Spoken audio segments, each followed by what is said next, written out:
তবে হ্যাঁ ঠিক আছে। হ্যালো এভরিওয়ান, সবাইকে স্বাগত জানাই আমার চ্যানেল জার্নি উইথ সুকন্যার নতুন আরও একটি ভিডিওতে। প্রথমত তোমাদের সকলকে জানাই কিন্তু শুভ বিজয়ার অনেক প্রীতি শুভেচ্ছা। বড়দেরকে কিন্তু আমার প্রণাম আর ছোটদেরকে আমার অনেক ভালোবাসা। দশমীর দিনকে কিন্তু বিকেলবেলায় চলে গেছিলাম আমাদের পাড়ার পূজা মণ্ডপে। সেখানে কিন্তু আমরা গিয়েছিলাম দুর্গা মাকে বরণ করতে। আর আমরা কিন্তু গেছিলাম আমি, আমার মামিরা, আর কিন্তু সাথে গেছিলো আমার মা। আর তোমাদের সাথে কিন্তু সেটাই শেয়ার করলাম ভিডিওর মাধ্যমে।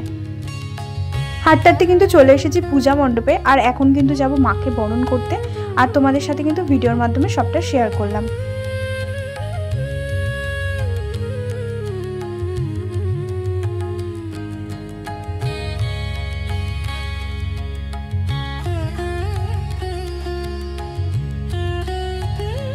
প্রতিবার একটা জিনিস আমার ভীষণভাবে কিন্তু চোখে পড়ে, সেটা হচ্ছে যখন মণ্ডপে মাকে কিন্তু আনা হয় তখন মায়ের মুখে কিন্তু একটা অন্যরকমই কিন্তু হাসি থাকে।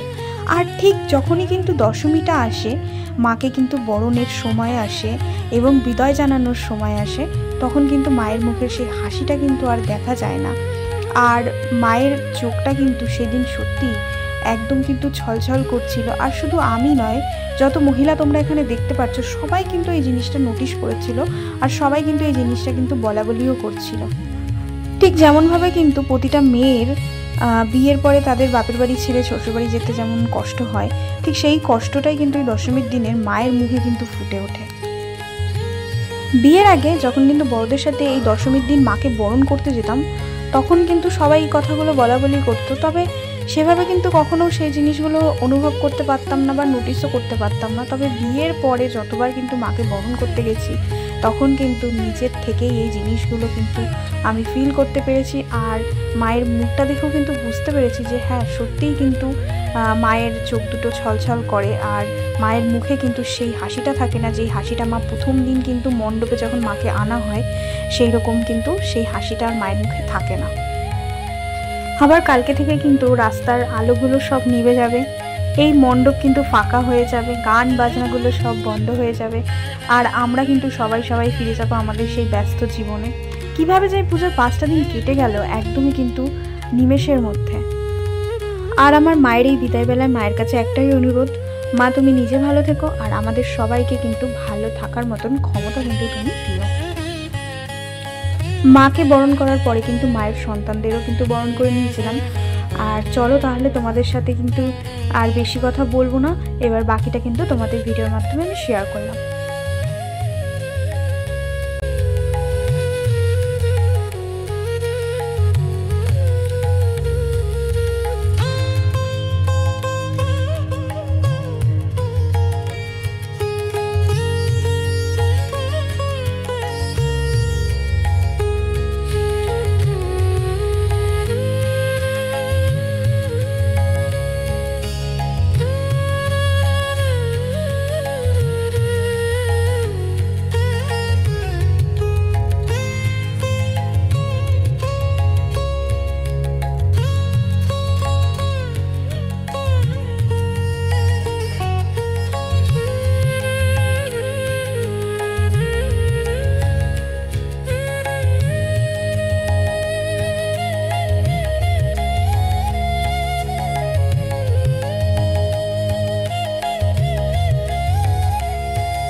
আমাদের এখন হয়ে গেছে বরণ করা, এখন আমরা যাচ্ছি কিন্তু বাড়ির দিকে। তাহলে চলো এবার বাড়ির দিকে যাওয়া যাক। আমার মামার ছেলে ও ঠাকুর বানিয়েছে আর বাড়িতে কিন্তু পুজো দিয়েছে, তো তোমরা একটু দেখো ঠাকুরটা কি সুন্দর বানিয়েছে এখানে। আর এখানে কিন্তু পুজো দিয়েছে। আর আজকে হচ্ছে দশমী, তো এখন কিন্তু এই মাকে বরণ করব। তাহলে চলো বরণ করি।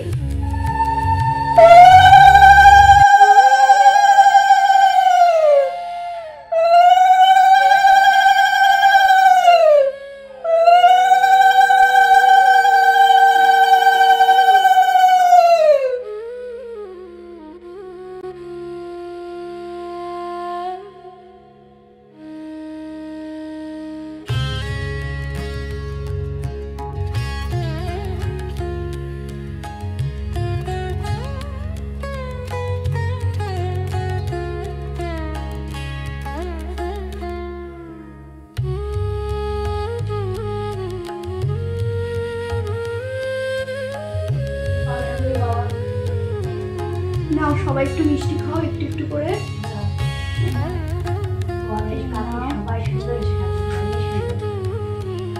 এই যে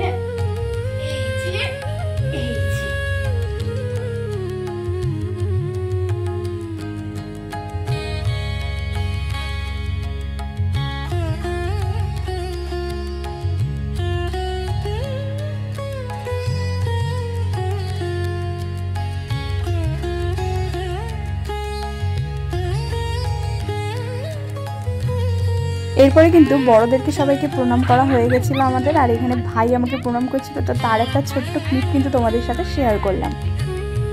বাড়িতে চলে এসেছি, সিঁদুর খেলা হয়ে গেছে আর সারা মুখের মধ্যে লাগিয়ে দিয়েছিল, তো তোমরা তো দেখেছো। তো আমি টিস্যু দিয়ে একটু মুছে নিয়েছি, আর হচ্ছে সবার বাড়িতে গেছি, মামা বাড়ি গেছি, মাসি বাড়ি গেছি, সবার বাড়িতে মিষ্টি দিয়ে এসেছি, প্রণাম করে এসেছি দশমীর। আর হচ্ছে আজকের দিনটা এভাবেই কাটলো, আর মনটা একটু খারাপ কারণ আজকে পুজো শেষ। এই এত আলো, এত গান বাজনা সব কিছু কিন্তু কালকে থেকে একদম স্তব্ধ হয়ে যাবে, তো এটা ভাবাই যাচ্ছে না। আর 5টা দিন আমার বেশ ভালো কাটলো পুজোর। তোমাদের কেমন কাটলো কমেন্টে কিন্তু অবশ্যই আমাকে তোমরা জানিও। আর ভিডিওটা তাহলে আজকে এখানেই শেষ করছি। আর ভিডিওটা যদি তোমাদের ভালো লাগে তাহলে অবশ্যই একটা তোমরা লাইক করো, একটা কমেন্ট করো, একটা শেয়ার করো। আর যারা আমার চ্যানেলটা এখনো পর্যন্ত কিন্তু সাবস্ক্রাইব করনি তারা কিন্তু অবশ্যই সাবস্ক্রাইব করো, আর বেল আইকনটা কিন্তু দাবাতে একদম ভুলো না।